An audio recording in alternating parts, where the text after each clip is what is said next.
ሰላም ፍትዋት ተኸታተልቲ መደብና እንኳዕ ብድሓን መጻኹም ናብ ዝፍቕሪ ዝኾነ ቻናል ኩራት ተኸታተልቲ መደብና ንሎሚ ሓደ ሓበሬታ ብፍላይ ድማ ማሕበራዊ ሚድያ ብሰፊሑ ዝውዛዕ ዘሎ ብዛዕባ ጉዳይ ኣድያም ስብሃቱ እየ ናባኹም ከብል ምኽንያቱ ድማ ኣብ ማሕበራዊ ሚድያ ብፍላይ ብሕማቕን ብጽቡቕን እውን እንዳተወዝዕቲ ዝርከብ ናብ ኣስመራ መኸዲኣ ኣድያም ስብሃቱ ናይ ዋሪ መርዓ እዩ ዝብሉ ብዙሓት ሓበሬታታት እንዳወፁ ጸኒሖም እዮም። ኮይኑ ግን ብድሕሪኡ ዝወጽ ዘሎ ሓበሬታታት ብርክት ዝበሉ ማለት እዩ ምስ ናይ ፖለቲካ ዝተሓዘ እዩ ወይ ድማ ኣድያም ስብሃቱ ድማ ናብኡ ምኻዳ ብኻሊእ ጉዳይ እዩ ንዋሪ ኣይኮነትን ከይዳ ንዳንኤል መለስ እውን ከምኡ ዝኾነ መልእኽቲ ከም ዘለዋ ወይ ድማ ፖለቲካዊ ትሕዝቶ ዝነበረ እዩ ብዙሓት ነገራት እንዳተባሃሉ ጸኒሖም እዮም። ኮይኑ ግን ክብራት ተኸታተልቲ መደብና እዚ ጉዳይ እዚ እንታይ እዩ ዝብል ካብ ኣድያም ስብሃቱ እውን ዝረኸብናዮ ሓበሬታ ኣሎ። ንሳ ካብ ካምፓላ ኸይዳ ማለት እውን ናብ ኣስመራ ኸይዳ ቀጥታ በዚ ኣጋጣሚ ድማ ንመርዓይ ኸይዳ ዝብሉ ብርክት ዝበሉ ፈተውታን ኣድነቕታን ኣለዉ። ካልኦት ግን ብኻሊእ መልክዕ እውን ዝገልጽዎ ኣለዉ ማለት እዩ። እዚ ጉዳይ እዚ ከመይ እዩ ዝብል እውን ናባኹም ናብ ክብራት ተኸታተልቲ መደብና ሒዝናዮ ቀሪብና ኣለና። ክሳብ መወዳእታ ክትከታተሉ እየ ብኽብሪ ዝዕድም። ብፍላይ ድማ ኣድያም ስብሃቱ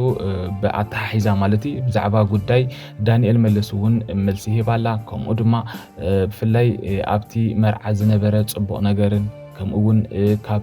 ካብ ኣፍሪካ ማለት እውን ካብ ካምፓላ ናብ ኤርትራ መኸዲኣ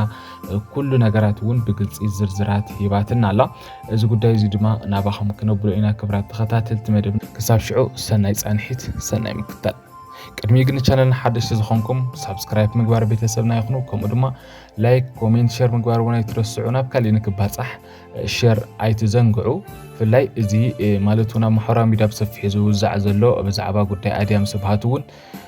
ጽኑዕ መልሲ ወይ ድማ ጽጹይ ሓበሬታ ክትረኽቡ ኢኹም። ሕጂ እውን ሰናይ ጻንሒት ሰናይ ምክታል። ኣይተፈላለና እንታይ ኮይንና ንፍለ ብሓሳብ ኣለና ጸላኢና ፈለ ኣይተፈላለና ከም ዝፍለጥ ኣብቶም ዝሓለፉ ሰሙናት መርዓ ዋሪ ኣብ ኤርትራ ብድሙቕ ኩነታት እንዳተካየደ ጸኒሕ እዩ። ብፍላይ ድማ ኣብኡ ድማ ብርክት ዝበሉ ስነ ጥበበኛታት ተረኺቦም እዮም። ካብኣቶም ሓንቲ ዝኾነት ብፍላይ ኣብቲ ቦታ ዘይነበረት ሓንቲ ሰርፕራይዝ ዝገበረቶ ኣድያም ስብሃቱ ድማ ናብ ኣስመራ ከይዳ ምስ ዋሪ መርዑ ዒስኪስ እንዳበሉ ውዒሎም እዮም። ብርክት ዝበሉ ስነ ጥበባውያን ኤርትራውያን ድማ ኣብቲ ቦታ ተረኺቦም እዮም። በዚ ኣጋጣሚ ድማ ማለት ኣድያም ስብሃቱ ንምንታይ እያ ኸይዳ ብፍላይ ድሕሪ ብዙሕ ግዜያት ማለት እዩ ናብ ኣስመራ ዝኸደትሉ ዕላማ እንታይ እዩ ዝብሉ እውን ብርክት ዝበሉ ሓበሬታታት እንዳወፁ ጸኒሖም እዮም። ኮይኑ ግን ኣድነቕታን ፈተውታን ድማ ነዚ ጉዳይ እዚ ብጽቡቕ ነገር ወይ ድማ ብኣውንታዊ ገጽ እዮም ዝከታተልዎ ነይሮም። ብፍላይ እዛ ሰብ እዚኣ ማለት እዩ ኣብ ፖለቲካ ኢዳ ኣለዋ እዩ ዝብሉ እውን ሓደ ካልኦት እውን ንዓኣ ዝጸልኡን ሕማቕ ሰባትን ኣለዉ እዮም። ኮይኑ ግን ክብራት ተኸታተልቲ መደብና ኣድያም ስብሃቱ ካብ አንደበታ ካብ ዝበለቶ ማለት እዩ ንሳ ናብ ናይ ዋሪ መርዓ እያ ኸይዳ ብጣዕሚ ዝፋተውን ብጣዕሚ ድማ ብስራሕ ቅርርብ ዝነበሮምን እዞም ክልተ ስነ ጥበባውያን ማለት እዩ ንመርዓ ነቲ ኣብቲ ሓጎስ መዓልቲ እውን ክትሕወስ እያ ድማ ናብ ኣስመራ ከይዳ ብፍላይ ስድራኣ ድማ ንምጥያቕ ከምኡ እውን ብርክት ዝበሉ ዝናፍቅዋ መሳርሕታን ከምኡ እውን ኣድነቕታን ፈተውታን ኣርቲስታት እውን ንዕኦም ንምርካብ እውን ኢላ ዕላማ ገይራ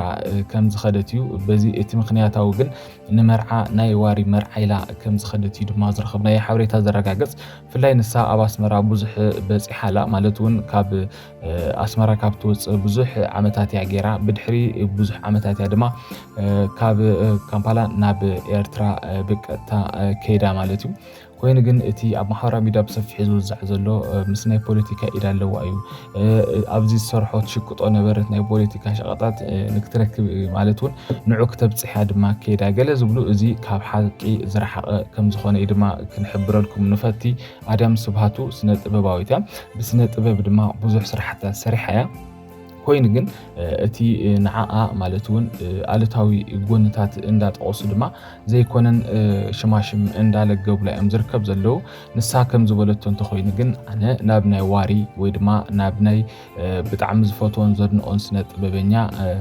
ናብኡ መርዓ እየ ከይድን ከምኡ እውን ቤተሰበይ ንምጥያቕ ስነ ጥበባውያን ኤርትራ ዝናፍቑን እውን ነይሮም። ዓደይ እውን ብኻሊእ ወገን ድማ ዓደይ ስለ ዝኾነ ኤርትራ ናብ ኤርትራ ዓደይ ክበፅሕ ኣይክእልን እንዳበለት እውን ብዙሕ መልስታት ይባላ ማለት እዩ ኣድያም ስብሃቱ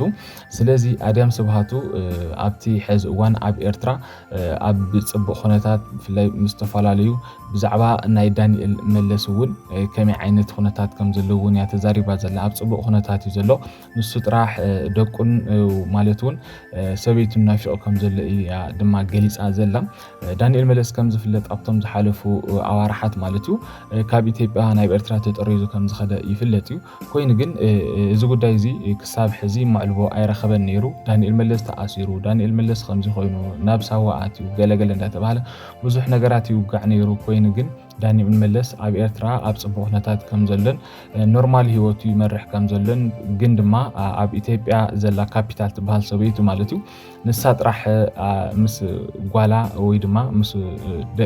ማለት ምስ ውላዱ ገዲፍዋ ስለ ዝኸደ በዚ እውን ተሸቂሉ ከም ዘሎ ድማ ኣድያም ወሲኻ ትዛረብ ዘላ ክቡራት ተኸታተልቲ መደብና እዚ ጉዳይ እዚ ማለት እውን ኣድያም ስብሃቱ እቲ ኣብ ማሕበራዊ ሚድያ ብሰፊሑ ዝውዛዕን ዘሎ ነገራት ኮነ ተባሂሉ ንዓይ ንምጽላምን ሕማቕ ተግባራት ንምፍጻም ዝግበር ዘሎ እምበር እቲ ዝበሃል ዘሎ ሓቂ ከም ዘይኮነ ኣነ ናብ ናይ ዋሪ መርዓ ከም ዝኸድኩን ከምኡ ድማ ብርክት ዝበሉ ስነ ጥበባውያን ኣሕዋተይን መሳርሕተይን ከምኡ እውን ፈተውተይን ንዕኦም ንምርካብን ፋሚሊ ወይ ድማ ቤተሰበይ ንምጥያቕን ዝኸድኩ ካብኡ ሓሊፉ ድማ ኤርትራ ሃገሬ ስለ ዝኾነት ዓዲ ስለ ዝኾነት ንዓ ክበፅሕ ድማ ማለት መሰለ እዩ ወይ ድማ ግዴታይ ጥራሕ ዘይኮነስ መሰለ ከም ዝኾነ እዩ ድማ ክትብልያ ተዛሪባ ዘላ ስለዚ ክቡራት ተኸታተልቲ መደብና እቲ ኣብ ማሕበራዊ ሚድያ ዝውዛዕ ዘሎ ካብ ሓቂ ዝረሓቐ ምዃኑ ሙሉእ ብሙሉእ ሓሰት ምዃኑ ድማ ናይ ፖለቲካ ትሕዝቶ ኣለዎ ዶ ገለ ዶ ክትሽቅጥ ዶ ኸይዳ ዶ ገለ ዝብሉ እዚ ትክክለኛ ከም ዘይኮነ እየ ክሕብረልኩም ዝፈቱ በዚ ኣጋጣሚ ድማ ብፍላይ ብዛዕባ ጉዳይ ዳንኤል መለስ ማለት እዩ ዳንኤል መለስ ናብ ኢትዮጵያ ክትምለስ ይኽእል ዶ ዝብል ሕቶ እውን ተሓቲታ ነይራ ኮይኑ ግን እዚ ጉዳይ እዚ ማለት ንሱን ባዕሉን መንግስቲ ኤርትራን ጥራሕ እዩ ክፈቅዶን ክፈልጦን ዝኽእል ስለዚ እዚ ከምዚ ክኸውን ኢለ ክዛረብ ኣይክእልን እየ ክትብል እያ ድማ ተዛሪባ ዘላ ክቡራት ተኸታተልቲ መደብና በዚ ኣጋጣሚ እቲ ዝበሃል ዘሎ ሙሉእ ብሙሉእ ሓሶት ምዃኑ እዩ ድማ ደጋጊምና ክንዛረበኩም ንገልጽ ማለት እዩ በዚ ኣጋጣሚ ናይ ዋሪ መርዓ ኣዝዩ ጽቡቕን ብጣዕሚ ድማ ሰሓብን ኣዝዩ ፍልይ ዝበለን ነይሩ ብዙሓት ስነ ጥበባውያን ተኣኪቦም ብዙሓት ፈተውትን ኣድነቕቱን ድማ ተኣኪቦም ብዙሕ ነገራት እውን ኣብቲ ቦታ ፍቕርን ሰላምን ዝዓሰሎ ከም ዝነበረን እቲ ፍቕሪ ድማ እቲ ስነ ጥበብ ኣብቲ ስነ ጥበብ ዝነበሮም ፍቕሪ እውን ኣብ ከምዚ ዓይነት ጽቡቕ ነገር ከም ዘውዕልዎን እያ ድማ ወሲኻ ሓቢራ ዘላ ኣድያም ስብሃቱ ማለት እዩ ስለዚ እቲ ዝበሃል ዘሎ ትኽክል ከም ዘይኮነ ክንሕብረልኩም ደጋጊምና ንገልጽ ክቡራት ተኸታተልቲ መደብና ስለ ዝተኸታተልኩም ኣዝና ኢና ነመስግን ኣብ ዝቕፅል ብኻሊእ ሓበሬታ ክሳብ ንራኸብ ሰናዩ ቅድሚ ቻነልና ግን ሓድሽ ዝኾንኩም ሳብስክራይብ ምግባር ቤተሰብና ይኹኑ ሰላም